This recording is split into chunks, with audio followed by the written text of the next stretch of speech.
শুরু করি। প্রথমেই আমি ক্ষমা চাইছি আপনাদের কাছে, তার কারণ আমি একটি জায়গায় গেছিলাম, সেখানে মোটায় আমার বেরিয়ে আসার কথা, অনেক সময় লেগেছে। লাস্ট আমাদের কিষাণ কংগ্রেসের চেয়ারম্যানের মা মারা গিয়েছে, তাও আমি শ্মশান পর্যন্ত যেতে পারিনি রাস্তা থেকে। আপনাদের কতক্ষণার সময়, সে কারণে আমি ক্ষমা চাইলাম। আজকে আমার সঙ্গে সর্বভারতীয় কংগ্রেস কমিটির সম্পাদক আসাফ আলী খান তিনি এসছেন, তিনি আছেন। এছাড়াও আমার সাথী বাঁদিক ডান দিকে যারা আছেন, প্রতিনিয়ত প্রত্যেকে আপনারা চেনেন। আজকে বিভিন্ন রাজনৈতিক দলের থেকে কিছু নেতৃবর্গ তারা আজকে আমাদের দলের সদস্যপদ গ্রহণ করবেন, পতাকা নেবেন, আমাদের আদর্শ নীতি মেনে আগামী দিনের পথ চলার সিদ্ধান্ত নিয়েছেন। দুজন বিশিষ্ট আইনজীবী কলকাতা হাইকোর্টের স্বাগতা বন্দ্যোপাধ্যায় এবং বিশ্বরূপ মুখার্জি, তারা এখানে উপস্থিত আছেন। আসুন। আর স্বাগতা কোথায়? উনি পেছনে ছিলেন, কোথায় গেলেন? ওদিক দিয়ে আসতে বলুন। স্বাগত ম্যাডামকে সামনের দিক থেকে আসতে বলুন। এছাড়াও সঞ্জয় মুখার্জি, আম আদমি পার্টির, ত্রিপুরায় করতেন, আমাদের রাজ্যে তিনি বসবাস করেন, এখানে আম আদমি পার্টির সঙ্গে যুক্ত, তিনি কংগ্রেসে যোগদান করছেন। এছাড়াও শ্যামাদাস বন্দ্যোপাধ্যায়, তৃণমূল কংগ্রেস থেকে, বর্ধমান তৃণমূল কংগ্রেসের ওখান থেকে তিনি এসে যোগদান করছেন। পেশায় চার্টার্ড অ্যাকাউন্টেন্ট। ডক্টর দেবাশিস কোনার, তিনি প্রখ্যাত মনোবিদ, পূর্ব বর্ধমান। মেঘনাথ ঘোষ, এরা সবাই তৃণমূল থেকে, পূর্ব বর্ধমান। শেখ আলম, তৃণমূল কংগ্রেস থেকে, পূর্ব বর্ধমান। মীর আজিজ, তৃণমূল কংগ্রেস থেকে, পূর্ব বর্ধমান। ইশার মোহাম্মদ, পিডিসিআই এর, পূর্ব বর্ধমান। শেখ আজিজুল, পিডিসিআই থেকে, পূর্ব বর্ধমান। রামচন্দ্র ঘোষ, তিনিও পিডিসিআই থেকে, পূর্ব বর্ধমান। ইসরাত পারভিন, তিনিও পিডিসিআই, পূর্ব বর্ধমান। মুন্সি রফিকুল হাসান, তিনিও বর্ধমান পূর্ব। আশরাফ আলী মিদ্দা, তিনিও বর্ধমান পূর্ব থেকে। বাপন দাস, বর্ধমান পূর্ব থেকে। যাদব অধিকারী, বর্ধমান পূর্ব থেকে। এই 17-19 জন আজকে এরা যোগদান করছে।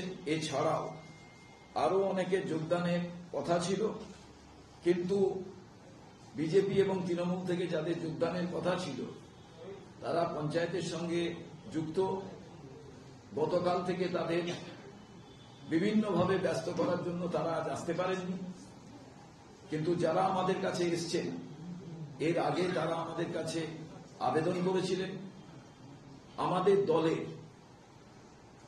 যে কাদের কাদের আমরা দলে গ্রহণ করব, তার যে নীতি নির্ধারণ কমিটি আছে, সেই কমিটির মাধ্যমে এনাদের সঙ্গে কথা বলা হয় এবং তারপরে এই সিদ্ধান্ত গ্রহণ করা হয় এবং ওনারা আমাদের সমস্ত কিছু সিদ্ধান্তের সঙ্গে একমত হয়ে আমাদের দলে যোগদান করছেন।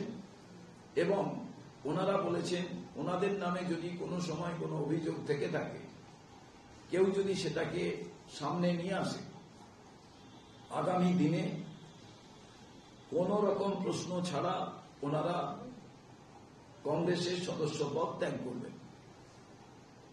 তার কারণ আমরা যাদেরই নিচ্ছি রাজনৈতিক ব্যক্তি যারা হন তাদের বিরুদ্ধে অনেক কেস কামারি থাকে, কিন্তু আমরা যাদের নিচ্ছি আমাদের নীতি নির্ধারণ কমিটি, আমরা পুরো মাত্রায় সমস্ত কিছু বিচার বিবেচনার মধ্যে দিয়ে আমরা গ্রহণ করছি এবং যারা আসছেন তারা আগামী দিনে বাংলার উন্নয়নের স্বার্থে লড়াই করবেন, খাড়গেজির হাতকে মজবুত করবেন, জননায়ক রাহুল গান্ধীর পথ এবং তার লড়াইয়ের সাথী হবেন এবং পশ্চিম বাংলার রাজনৈতিক প্রেক্ষাপটে দাঁড়িয়ে মানুষের স্বার্থে যে যে সিদ্ধান্ত গ্রহণ করা প্রয়োজন হয় কংগ্রেসের সঙ্গে পতাকা নিয়ে তাতে সামিল হবে। এখন আমি প্রত্যেকের হাতে জাতীয় কংগ্রেসের পতাকা তুলে দেব।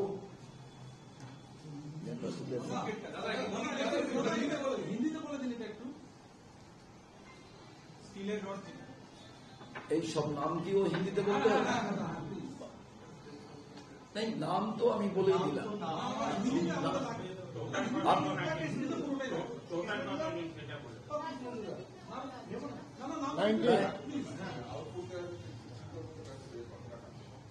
आज बहुत खुशी का बात है, आप सबको मालूम है बंगाल में कांग्रेस हर बंगाल का जनता के लिए डेवलपमेंट का सोच रखे आने वाला दिन में हम लोग सारा बंगाल का अंदर में कांग्रेस का तरफ से ये बात बताया था, हमारा डोर एंड विंडो हम लोग ओपन किया है। कांग्रेस का आदर्श और नीति मन के जो इंसान कांग्रेस करना चाहेगा वो कांग्रेस में आ सकता है। हमारा बात सुनने का बाद हमारा जो पुकार था, हमारा जो आवाज था, वो आवाज में शामिल हो गए। आज पूर्व बर्धमान से और कलकत्ता हाईकोर्ट से जो ऐसा इंसान जिन्होंने बंगाल का अंदर में हर इंसान का इंसानियत रखने का और इंसानियत बनाने का जो प्रयास कांग्रेस हमेशा उनका हर कार्यक्रम में जनता का बीच में रखता है, उसके लिए आज ये लोग शामिल हुआ। जो हम कांग्रेस का आइडियोलॉजी, कांग्रेस का सोच, कांग्रेस का ऑल इंडिया हमारा जो सभापति अध्यक्ष जी मल्लिकार्जुन खड़गे जी, हमारा सबका नेता, देश का नेता राहुल जी का जो उनका आवाज, उसका साथ खुद एक एक जो आज 19 हमारा साथी कांग्रेस का झंडा लेके आने वाला दिन में हमारा साथ हर आंदोलन में शामिल होगा। उन्होंने भी बताया जे राहुल गांधी का आवाज का साथ, राहुल गांधी का हर सोच का साथ ये लोग भी चलना चाहता है। इनका एप्लीकेशन हम लोग लिए थे और हमारा कांग्रेस का जो कमिटी है, जो कमिटी कांग्रेस में जो एप्लीकेशन होता है, कांग्रेस का पास जो किसी का मांग होता है, वो देखने वाला जो हमारा एक इम्पोर्टेंट कमिटी है, वो कमिटी सोच के और विचार का बाद इनको हमारा पार्टी में लेने का फैसला किया है। इसका आधार पर हम सब मिलके इनका हक में कांग्रेस का झंडा और मेंबरशिप फॉर्म, जिसका माध्यम से आज से कांग्रेस परिवार का साथ हमारा जो भाई अभी और जो हमारा सिस्टर बहन आज कांग्रेस का झंडा लिया, आने वाला दिन में एक साथ में हम लोग बंगाल का जितना गलत काम हो रहा है, देश में जितना गलत काम हो रहा है, भाजपा का जो तानाशाही है, आज बंगाल में जो सरकार चल रहा है, टीएमसी का जो अन्याय जो काम हो रहा है, उसका विरोध में और बंगाल का डेवलपमेंट करने के लिए ये लोग कांग्रेस का साथ, कांग्रेस को जो सहयोग, ये एक साथ में मिलके करने का आज जो प्रॉमिस करके कांग्रेस के अंदर में आने का जो प्रयास था, हम लोग उसको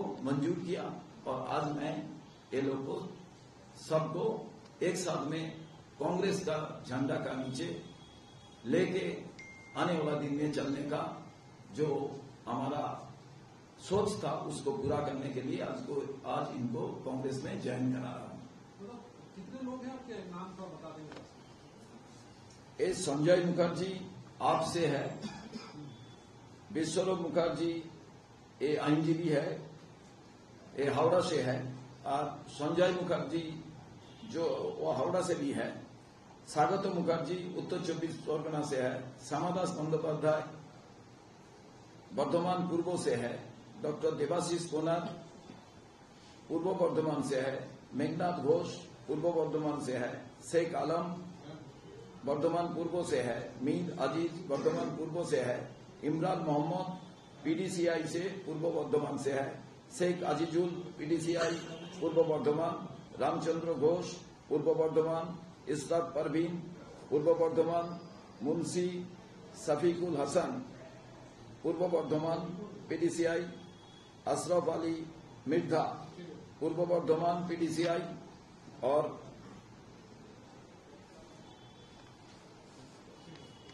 बापन दास पूर्व बर्धमान, जादव अधिकारी पूर्व बर्धमान, 19 টোটাল আমার। আচ্ছা, এ বাদে আমার 2-3টে কথা, সেটা হচ্ছে গতকাল আপনারা জানেন যে শান্তিনিকেতনে অবনীন্দ্রনাথ ঠাকুরের তিনি যেখানে বসবাস করতেন সেই বাড়িটি ভেঙে ফেলে সেখানে মাল্টি স্টোরেজ করার কথা আমরা বিভিন্ন জায়গা থেকে খবর পেয়েছি এবং ভাঙাও শুরু হয়ে গেছে। আমরা গতকালই বলেছিলাম যে ওই বাড়িটি নাকি ওনাদের নিজেদের এবং ওনারা বিক্রি করে দিয়েছেন। সে কারণে প্রমোটার যারা এটাকে বড় করে তৈরি করতে চান, ডেভেলপার হোক, প্রমোটার হোক, বিল্ডার্স হোক, যাই হোক, কিন্তু আমার প্রশ্ন, রাজ্য সরকার এই রকম বাড়িগুলো কি অধিগ্রহণ করবে না? শান্তিনিকেতনের মতো জায়গা এবং কলকাতা, সারা পশ্চিমবাংলায় তো হেরিটেজ কমিটি আছে, তার চেয়ারম্যান আছে, শান্তিনিকেতনের উপাচার্য, আচার্য, গভর্নর আমাদের রাজ্যের, মুখ্যমন্ত্রী, তারা কি ভাববেন না যে এই বাড়িগুলোকে রাজ্য সরকারের অধিগ্রহণ করা প্রয়োজন বা হেরিটেজ কমিটি এটাকে সংরক্ষণ করা দরকার? তাই আমি আপনাদের মাধ্যম থেকে এই কথাই বলতে চাই যে ইমিডিয়েটলি এই জমি হাঙর যারা আছে তাদের থেকে বাঁচার জন্য রাজ্য সরকার, হেরিটেজ কমিটি, গভর্নর এবং বিশ্বভারতী কর্তৃপক্ষের খুব গুরুত্ব সহকারে এই বিষয়টি দেখা প্রয়োজন। এটা তো যদি ব্যক্তিগতভাবে তারা অভাবে পড়ে কোনো কারণে বিক্রি করে দিতে চান, রাজ্য সরকারের কেনা উচিত। এরপর তো দেখা যাবে রবীন্দ্রনাথের কোনো একটি জায়গা বিক্রি হয়ে যাচ্ছে, বিদ্যাসাগরের কোনো একটি জায়গা বিক্রি হয়ে যাচ্ছে। এ তো ভয়ঙ্কর বিষয় হয়ে দাঁড়াচ্ছে পশ্চিমবাংলার এই জমি হাঙরদের এবং যারা বেআইনিভাবে বাড়ি নির্মাণ করছে, কোথাও বাড়ি হেলে পড়ছে, ভেঙে পড়ছে, জলা জমি, খাস জমি, সরকারি জমি, ব্যক্তিগত মালিকানা, সেখানে তারা হয়তো যাচ্ছেন না জমিটা, সেটা আলাদাভাবে তার চরিত্র বদল করে জমি এবং জাল মালিক সাজিয়ে বিক্রি করে দেওয়া হচ্ছে। আমরা ভূমি ও ভূমি রাজস্ব দপ্তরের সামনে আমরা বিক্ষোভ দেখিয়েছিলাম, কেউ কোনো উত্তর দিতে পারেনি। কলকাতায় অসংখ্য মানুষ প্রত্যেকদিন তারা সেটেলমেন্ট অফিসে যাচ্ছেন। এইরকম একটি অবস্থায় শান্তিনিকেতনের মতো জায়গায় ভাবুন, কেউ দেখলেন না, সেই জমিটি বিক্রি হয়ে গেল, সেই জমিটিকে তার বাড়িটি ভাঙার শুরু হয়ে গেল, অথচ কেউ দেখার নেই, কেউ বলার নেই। এটা পশ্চিমবাংলার কৃষ্টি ঐতিহ্যের সঙ্গে কি মানায়? আমি মাননীয় মুখ্যমন্ত্রীর কাছে আবেদন করব, ইমিডিয়েটলি এই বিষয়টি দেখে আপনি অতি সত্বর এইটা বন্ধ করে বাড়িটি যাতে সংরক্ষণ করা যায়, হেরিটেজ কমিটিকে বলুন এবং গভর্নরকে বলবো বিশ্বভারতী কর্তৃপক্ষের সঙ্গে কথা বলার জন্য। দ্বিতীয়, কলকাতা শহরে এবং গ্রাম বাংলায় বৃদ্ধ বৃদ্ধা যারা আছেন, বয়স্ক মানুষ, এদের আমাদের দলের তরফ থেকে আমরা অনেক বাড়িতে গেছি। তাদের যদি নিজেদের বাড়ি থাকে, একদল প্রমোটার তাদের সঙ্গে এমন ব্যবহার করছে যে বাড়িটা প্রমোটারি করার জন্য এক্ষুনি বিক্রি করে দাও। ছেলে হয়তো বাইরে চাকরি করে, কারুর হয়তো ছেলে বা মেয়ে নেই।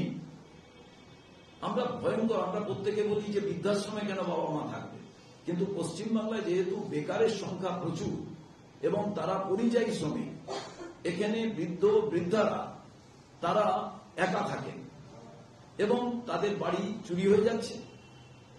কোন জায়গায় মানুষ সেটাকে দেখছেন যে এর বাড়িতে কেউ নেই, সর্বস্ব লুট করে নিচ্ছে। কেউ তাদের হেল্প করার নামে এসে ব্যাংক থেকে টাকা তুলে নিচ্ছে। তো রাজ্য সরকার এ ব্যাপারে কি ভাবছে? কেন সর্বদলীয় মিটিং ডেকে পাড়ায় পাড়ায় আগে রাত পাহারা দেওয়ার জন্য আমরা দেখতাম যে ডিফেন্স একটা কমিটি হতো পাড়ায়, রাত জাগা, বাচ্চা ছেলেরাও জাগতেন, বড়রাও জাগতেন। আজকাল এই যে পল্লীর পরিবেশ, যারা কাউন্সিলর কিংবা জেতা প্রতিনিধি, এমএলএ কিংবা এমপি, এনারা আর কাউকে কোনো জায়গা দিতে চান না নিজেদের দলের লোক ছাড়া। যে ক্ষেত্রে সমাজের প্রতিষ্ঠিত মানুষরা তারা মিলে যে একটা পল্লী পাহারা দাঁড় হিসেবে কাজ করবেন, সেটা কিন্তু আর কেউ করতে চাইছেন না। ভয়ঙ্কর একটা পরিবেশ তৈরি হয়েছে পশ্চিমবাংলায়। আমি আবেদন করব চিফ সেক্রেটারি, হোম সেক্রেটারিকে এই বিষয়টি গুরুত্ব সহকারে দেখুন। তার কারণ আমি সল্টলেকে থাকি, সেখানে তো একটা বৃদ্ধাশ্রম প্রত্যেকটি বাড়ি প্রায়। এছাড়া পশ্চিমবাংলার যেহেতু ইন্ডাস্ট্রি নেই, চাকরির ভয়াবহতার জন্য কলকাতার বাইরে, ডিস্ট্রিক্ট টাউন, সমস্ত জায়গায় একটা ভয়ঙ্কর পরিবেশ তৈরি হয়েছে। এই বিষয়টি গুরুত্ব সহকারে দেখার কথা আমরা আবেদন করছি এই প্রেস কনফারেন্সের মাধ্যমে। এবার সব থেকে গুরুত্বপূর্ণ বিষয় যেটা, বিধানসভায় আমাদের কোনো প্রতিনিধি নেই। আপনারা দেখছেন বিধানসভায় কেমন হিন্দু হিন্দু চেল্লানো হচ্ছে, কেমন মুসলমান মুসলমান চেল্লানো হচ্ছে। কেউ হিন্দু হয়ে যাচ্ছেন, কেউ মুসলমান হয়ে যাচ্ছেন, কেউ ধর্নায় বসে যাচ্ছেন সাধারণ মানুষের ট্যাক্সের টাকায়। আমাদের যদি প্রতিনিধি থাকতো ওখানে, তারা নিশ্চয়ই নোট অফ ডিসেন্ট দিতেন। কিন্তু আমি বলছি, আজকে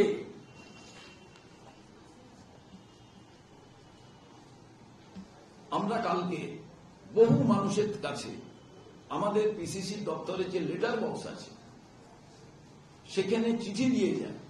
আমাদের অনেক নেতার লেটার বক্সে চিঠি দিয়ে যায়, আমার বাড়ির লেটার বক্সে চিঠি দিয়ে যায়, এবং সেইগুলোকে সামনে রেখে কিন্তু আমরা আন্দোলনের রূপরেখা তৈরি করি। আজকে বলুন, সারা বাংলা দেখছে আর চোখ মেলে অধর্মের বিধানসভা কেমন চলে। আপনি বলুন, কেউ হিন্দুর হয়ে বলছেন, কেউ মুসলমানের হয়ে বলছেন, কেউ হিন্দুকে আক্রমণ করছেন, কেউ মুসলমানকে আক্রমণ করছেন, কিন্তু বেকারত্বকে কেউ আক্রমণ করছেন না। এই হিন্দুর বাড়ি থেকে, এই মুসলমানের বাড়ি থেকে বেকার আজকে রাস্তায় ঘুরছে, রাজ্য ছেড়ে তারা চলে যাচ্ছে, তারা দেশ ছেড়ে চলে যাচ্ছে, তাদের হ্যান্ডকাপ পরিয়ে পাঠানো হচ্ছে। দীর্ঘদিন গুজরাট, দীর্ঘদিন বিজেপি শাসিত রাজ্যের গুজরাট সেখান থেকে সব থেকে বেশি। কেন তারা চলে যান অবৈধভাবে? আর পশ্চিমবঙ্গের প্রেক্ষাপটে মুখ্যমন্ত্রী, বিরোধী দলনেতা দুজনেই বাকযুদ্ধে সামিল। এরা যদি দুজনে বাকযুদ্ধে সামিল হয়ে কলকাতায় রাস্তায় বলতেন যে আমরা হিন্দুর বেকার, মুসলমানের বেকারদের সুরাহা চাই।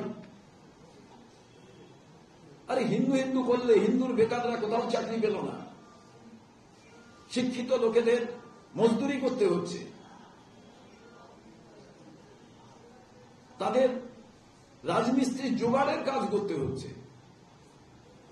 তারপরে আমি বলছি হিন্দুরা খতরা। হ্যাঁ, হিন্দুরা তো খারাপ অবস্থায়, তার কারণ তার বাড়ির বেকার ছেলেটা চাকরি পাচ্ছে না।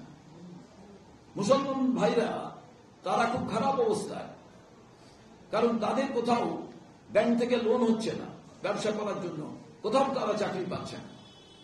এই ব্যাপারটা না সরকার পক্ষ বলছে, না বিরোধী বেঞ্চ বলছে। আর মানুষ আমাদের প্রত্যাখ্যান করেছিল, তাই আমাদের প্রতিনিধি নেই। তাই আজকে এই প্রেস কনফারেন্সে আমাদের যারা এখানে সামনে আছি, যারা জয়েন করলেন, তারা আপনাদের সামনে, ধরুন হিন্দু বেকার, মুসলমানও বেকার, তাই ধর্মের নামে ভাওতা দেওয়া বন্ধ হোক। হিন্দু মুসলমান ভাই ভাই তাদের সবার চাকরি চাই। আপনারা তো, আমি বরাবর একটা কথা বলি, pen is mightier than so.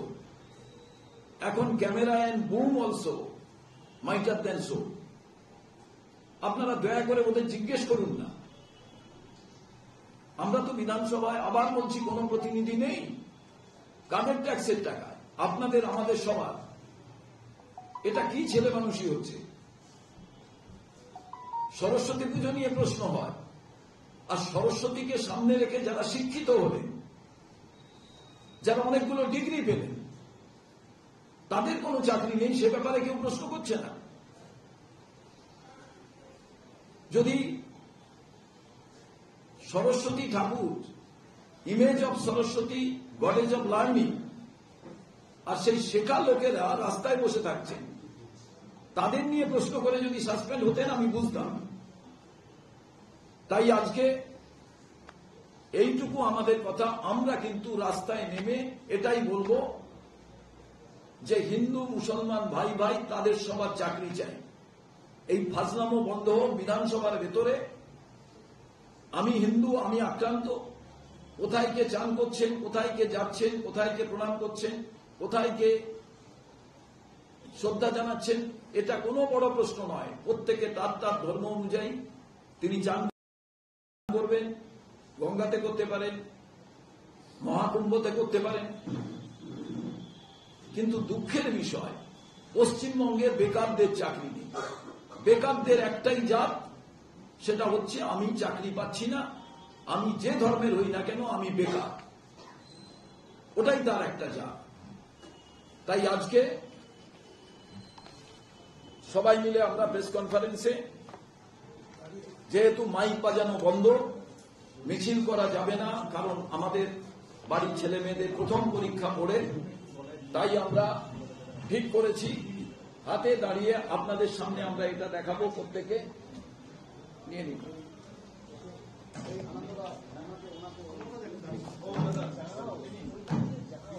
যারা আজকে জয়েন করলেন প্রত্যেকে, তারা এর সঙ্গে সহমত, প্লাস আমরাও যারা এখানে আছি।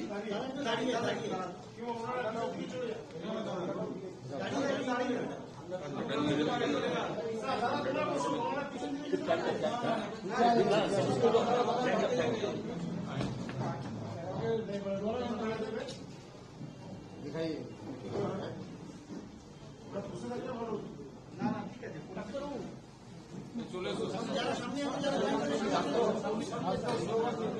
বন্দে মাতরম। জাতীয় কংগ্রেস জিন্দাবাদ। জাতীয় কংগ্রেস জিন্দাবাদ। বন্দে মাতরম। জাতীয় কংগ্রেস জিন্দাবাদ। জাতীয় কংগ্রেস জিন্দাবাদ। রাহুল গান্ধী জিন্দাবাদ। মল্লিকার্জুন খাড়গে জিন্দাবাদ। শুভঙ্কর সরকার জিন্দাবাদ। আসফ খান জিন্দাবাদ। জাতীয় কংগ্রেস জিন্দাবাদ। বন্দে মাতরম। বন্দে মাতরম।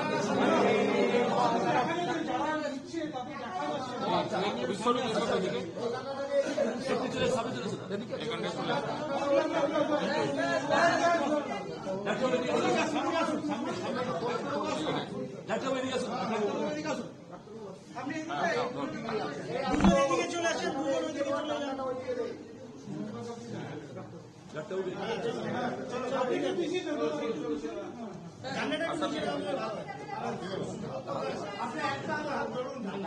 শুভঙ্করকে দেখা যাচ্ছে না, আপনি হাত সামনে ঠিক আছে। বন্দে মাতরম। জাতীয় কংগ্রেস কংগ্রেস জিন্দাবাদ, জাতীয় কংগ্রেস জিন্দাবাদ, বন্দে মাতরম, রাহুল গান্ধী জিন্দাবাদ, বন্দে মাতরম,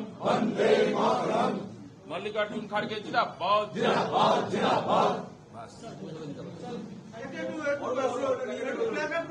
এবার আমরা প্রত্যেককে বলছি যারা জয়েন করলেন তারাও এটা মনে করেন, তাই প্রত্যেকে তারা গলায় এই প্ল্যাকার্ড নেবেন, আমরাও হাতে ধরে বা তারাও হাতে ধরবেন।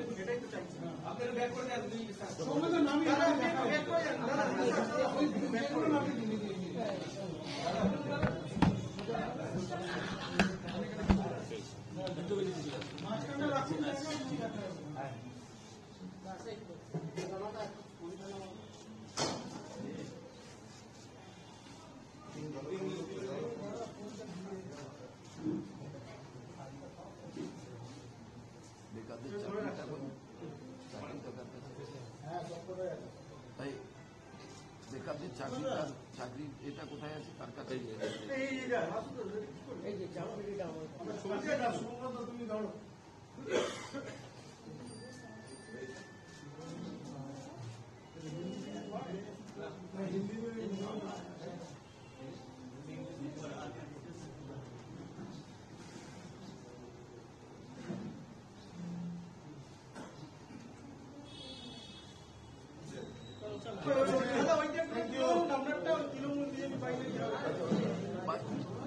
নিচ করে ধরো,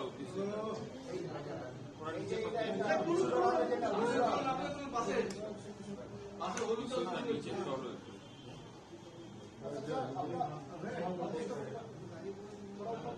ঠিক আছে দাদা, আবার আমি সবার কাছে খুব ক্ষমা চাইছি, আপনাদের শুধু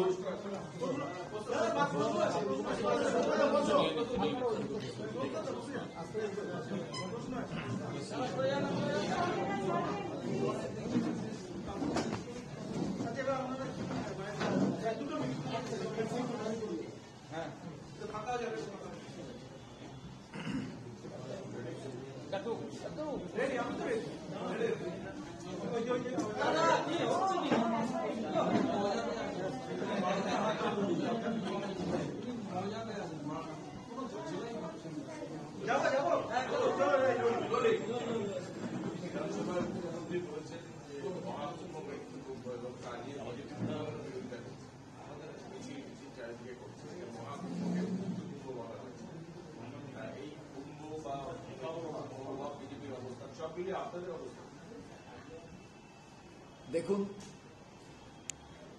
আমরা গঙ্গায় স্নান করি, আমরা মনে করি সব তীর্থ বারবার, গঙ্গা তীর্থ মানে আমাদের গঙ্গাসাগর একবার।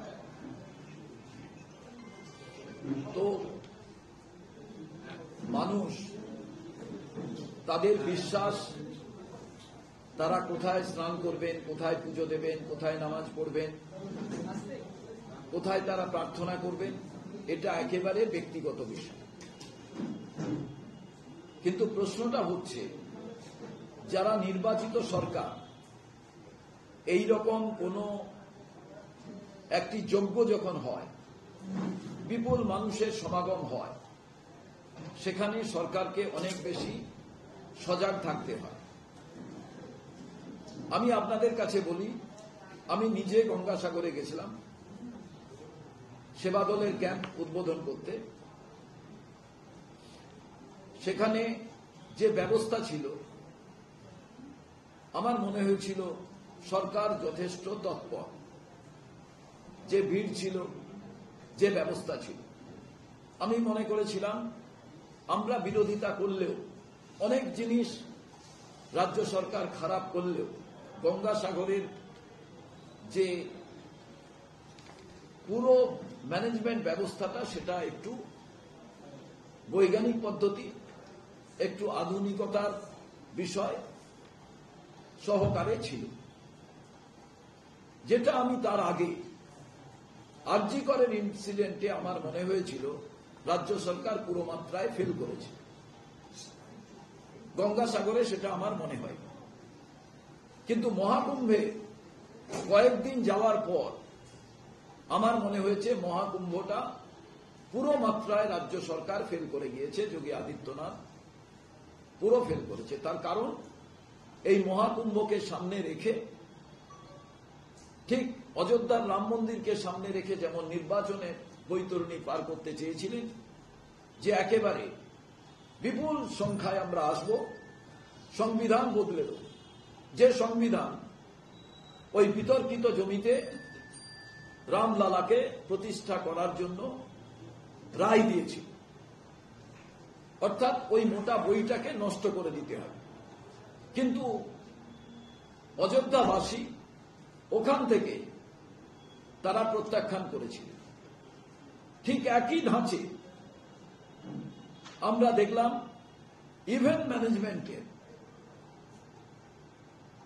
সামনে রেখে যোগী আদিত্যনাথ হিন্দুর পোস্টার বয় তিনি মহাকুম্ভকে বিপণনে নিয়ে গেলেন, আহ্বান করলেন সারা দেশের মানুষকে। কিন্তু ব্যবস্থা একেবারে খুব খারাপ। কিছু একদম মানুষ যারা বিজেপির খুব সমর্থক তারা বলছেন দারুণ দারুণ ব্যবস্থা, কিন্তু বাসন্তী পোদ্দার এই রাজ্যে দক্ষিণ কলকাতার বাসিন্দা, ছেলের সামনে মারা গিয়েছে, কোন ডাক্তার দেখাতে পারেননি। তার বাড়ি গিয়েছিলাম, শ্মশানে গিয়েছিলাম, ছেলে এবং মেয়ে বলছে একটা চিরকুট দেখালেন, হিন্দিতে দুটো লাইন লেখা, বাকিটা পেনে, কোন স্ট্যাম্প নেই, কিছু নেই, এটাকে দিয়েই পাঠিয়ে দিয়েছেন ডেড বডিকে। বলল মারা গেছে কিনা সেটা তৎক্ষণাৎ জল থেকে তুলে আমি দেখাতে পারি, আমি এসে ডেথ সার্টিফিকেট কোথা থেকে নেব, ঘুরে বেড়াচ্ছি আমার প্রতিনিধি দলকে নিয়ে। আমরা তার বাড়ি গেলাম, বাড়ি থেকে শ্মশানে এলাম। কাঁদতে কাঁদতে বলছেন, মিনি বাসে করে যখন যাচ্ছেন অস্থি বিসর্জনে, মিনি বাস থামিয়ে আমাদের সঙ্গে কথা বললেন। ওখান থেকে আমাদের পিকচার মোটামুটি ক্লিয়ার হয়ে গিয়েছিল। তারপরে একের পর এক ঘটনা, এবং কত মানুষ মারা গিয়েছেন। খাড়গে সাহেব জিজ্ঞেস করেছিলেন আমাদের সভাপতি পার্লামেন্টের ভেতরে, উত্তর দিতে পারেন, তা নিয়ে চিল্লামিল্লি হয়েছে। বহু মানুষ, আমি যাইনি কিন্তু বহু মানুষ বলেছেন ডেড বডি ভাসিয়ে দিয়েছে। আবার বহু মানুষ বলেছেন আমরা চান করেছি। কিন্তু এটা তো ঠিক, প্রচুর মানুষ মারা গেছেন যারা পুণ্য অর্জন করার জন্য গেছিলেন, তাদের মহাকুম্ভ থেকে মহাপুণ্য অর্জন করতে না পারার কারণ শ্মশানে চলে যেতে হয়েছে। তো মহাকুম্ভ থেকে শ্মশান যাত্রা, এটা সরকারের একবারে মনে হলো না। উত্তরপ্রদেশ থেকে ভারতবর্ষের প্রধানমন্ত্রী, তিনি নির্বাচিত, ওখানকার সাংসদ,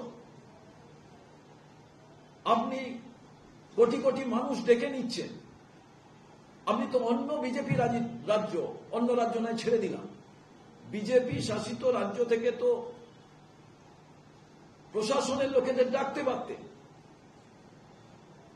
মহাকুম্ভে যে দুর্ঘটনা ঘটলো, মানুষ মারা গেল, তারপরেও সরকার শিক্ষা নিলেন না। কি হলো? নয়াদিল্লি রেল স্টেশন, ভারতবর্ষের রাজধানী। আমার জীবনে আমি 500 বার ওই স্টেশনে গেছি, এসছি, ছাত্র অবস্থা থেকে আজ পর্যন্ত। কি ভয়ঙ্কর অবস্থা আপনারা দেখেছেন। কেন এটা হবে? এর কারণ একটাই, আপনারা হয়তো কেউ ভাবছেন না, খুব সুপরিকল্পিতভাবে এইটা ঘটানো হচ্ছে, যাতে মানুষের আস্থা রেলের থেকে চলে যায়। সাধারণ মানুষের যাতায়াতের সব থেকে বড় জায়গা, তার নাম ভারতীয় রেল। সেই ভারতীয় রেলের যদি অব্যবস্থা তৈরি করা যায়, মানুষ গাড়ি করে যাবে, আলাদাভাবে যাবে, মানুষ তখন বলবে রেল ছাড়া কি করে যাব, তখন আর একটা আদানি উপস্থিত হবে। তার জন্য আলাদা প্ল্যাটফর্ম তৈরি। এই যে প্ল্যাটফর্ম আছে একে ঘিরে দেবে। আপনি সাধারণ মানুষ সেই প্ল্যাটফর্ম দিয়ে যেতে পারবেন না। যারা বেশি টাকা দেবে ওই প্ল্যাটফর্মের অন্য দিক দিয়ে ঢুকবে, সেখানে বেশি ভিড় আটকে দেবে। এখানে তো সবাই ভিড় ঢুকে পড়ল। বিএসএনএল কে যেমন ভাবে পঙ্গু করে দেওয়া হয়েছে দিনের পর দিন, তেমনি সরকার রেল চালালে এই ঘটনা ঘটে, আদানি রেল চালালে এই ঘটনা ঘটবে না। তার দরজাটা লম্বা থাকবে, সেখানে যে কেউ প্ল্যাটফর্মে ঢুকতে পারবে না, সেখানে রেস্ট্রিকশন থাকবে। সুপরিকল্পিত একটা পদ্ধতি। এটা হিন্দুদের নামে। ওখানে হিন্দু হিন্দু করে বিধানসভার ভেতরে ধর্ণা দিচ্ছেন, তাদের লজ্জা করে না? এরা যারা মারা গেলেন, এরা কারা মারা গেছেন? এরা তো পুণ্য স্নান করতে গেছিলেন। এরা তো হিন্দু। ও এরা বিবেকানন্দের হিন্দু বলে রাস্তায় মিছিল হবে না। এরা মনুবাদী হিন্দু নয়। তাই পুরোটাই হচ্ছে একটা মার্কেটিং করে বেনিয়া পদ্ধতিতে ভারতবর্ষকে চালানো করা, রাজ্যকে চালনা করার একটা পরিকল্পনা। এর চরম নিন্দা আমরা করি। লালু প্রসাদ যাদব কি বলেছেন? কুম্ভ ফালতু। আমরা কুম্ভ ফালতু বলছি না। আমরা বলছি মানুষ তার আস্থা, তার সম্মানের জন্য মানুষ যান। মমতা বন্দ্যোপাধ্যায় বিধানসভার ভেতরে যে কথা বলেছেন, আমার প্রশ্ন, মানুষ যাবেন, গঙ্গাসাগরে যাবে। সরকার, আপনি নির্বাচিত হয়েছেন, আপনি আহ্বান করছেন, নচেত বন্ধ করে দিন। যে আমি ব্যবস্থা করতে পারিনি, এখানে মানুষ আসবে না। ব্যর্থ প্রশাসন হলে যা হয়, সেই ঘটনাটা চারিদিক থেকে দেখতে পাচ্ছি আমরা। অতএব আমরা মনে করি কুম্ভের নামে সত্যি ফাজলামো হয়েছে। যা লালু প্রসাদ যাদব বলছেন, তিনি তো কুম্ভের পুণ্য স্নানকে ফালতু বলেননি। টোটাল অ্যাডমিনিস্ট্রেশনের যে পরিচালন ব্যবস্থা, সাধুরা বলছেন, সাধুরা প্রশ্ন তুলেছেন, এবং এটাকে নিয়ে একটা বাণিজ্যিক চিন্তাধারা। একটা সরকার যদি, তারা যদি ব্যাপারী হয় আর ভিআইপিদের জন্য আলাদা, কেন? কোন ভিআইপি? সাধারণ মানুষের পুণ্য স্নান করতে গেলে তার মানে আমি খুব গুরুত্বপূর্ণ পদে আছি, আমার জন্য আলাদা ব্যবস্থায় আমি চলে যাব, আমার তাড়াতাড়ি পুণ্য হবে। আর সাধারণ মানুষ লাইন দিয়ে মাইলের পর মাইল হাঁটছেন। আমার পরিচিত বহু মানুষের থেকে যা আমি শুনেছি, একেবারে মিসম্যানেজমেন্ট, অপদার্থ যোগী। তিনি এখানে এত বড় একটা কর্মযোগ্য, তিনি দিল্লিতে সরকার তৈরি করার জন্য প্রচার করতে গেছেন। অ্যারেস্ট করা উচিত।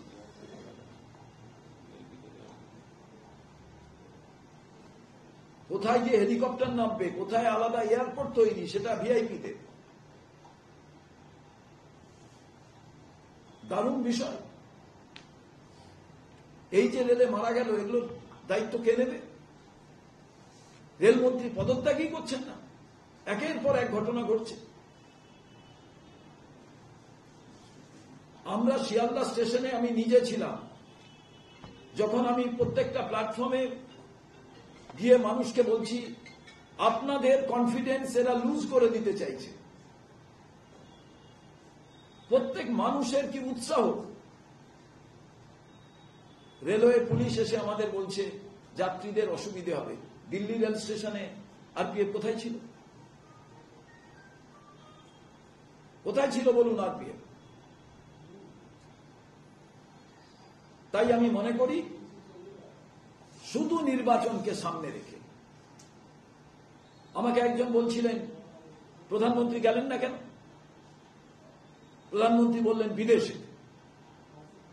আমি বিজেপির নেতাদের বলতে চাই, আপনারা ভাবুন 14 তারিখ পুলওয়ামার যে ইনসিডেন্ট, ওই দিন যদি ভারতবর্ষে ভোট হতো কোন রাজ্যে, প্রধানমন্ত্রী কোনো বিদেশ যেতেন না, ভোরবেলা থেকে গিয়ে ওইখানে ফুল দিতেন, যাতে সারাদিন ওনাকে দেখায় আর ভোটে লাভ হয়।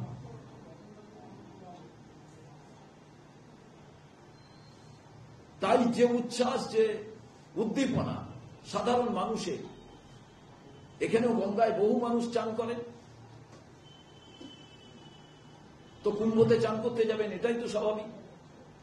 কিন্তু আমি মনে করি পুরো একেবারে অপদার্থ পরিচালক মণ্ডলী, পুরো সরকার, এবং এই ঘটনায় যোগী আদিত্যনাথকে তো বরখাস্ত করা দরকার ছিল, অ্যারেস্ট করা দরকার ছিল। নির্বাচনে প্রচার করছেন আর ওখানে বাংলার মানুষ মারা যাচ্ছে। এরপরেও যদি নেতারা না বলে, না নামে, আর মমতা বন্দ্যোপাধ্যায়কে বলবো ওখানে তো চিল্লিয়ে লাভ নেই। সরস্বতী পুজো রাম রহিম করে। আশুতোষ কলেজের নিচে আমার এক মুসলিম ভাই ছাত্র পরিষদের দীর্ঘদিন ধরে সরস্বতী পুজো করে, নাম তার রহমান, খোঁজ নিয়ে দেখুন। কি এমন ঘটল? সরস্বতী পুজোর এই অব্যবস্থা তৈরি হলো কেন? অ্যাডমিনিস্ট্রেশনের হাতে পাওয়ার ছিল না? এই সামান্য ব্যাপারটাকে কন্ট্রোল করতে পারত না? জেনে বুঝে বিজেপি যেটায় অস্ত্র পেয়ে যাবে সেটা বিজেপির হাতে তুলে দাও, যেটা নিয়ে বিজেপি চেল্লাতে পারে, যেটা নিয়ে বিজেপি মার্কেটিং করতে পারে। অর্থাৎ বাইনারি পলিটিক্স তৈরি করো, তুমি আছো আমি আছি, বাকিরা আর কেউ নেই। আর তারই পরিণামে, কারণ আমার হাতে সিবিআই আছে, ইডি আছে, তোমার হাতে পুলিশ আছে, সাধারণ মানুষ তো আর ইন্টারপোলের কাছে যাবে না। অতএব আমরা দুজনে মিলে ঝুলি করে নিই, বাকি সব ঠিক আছে।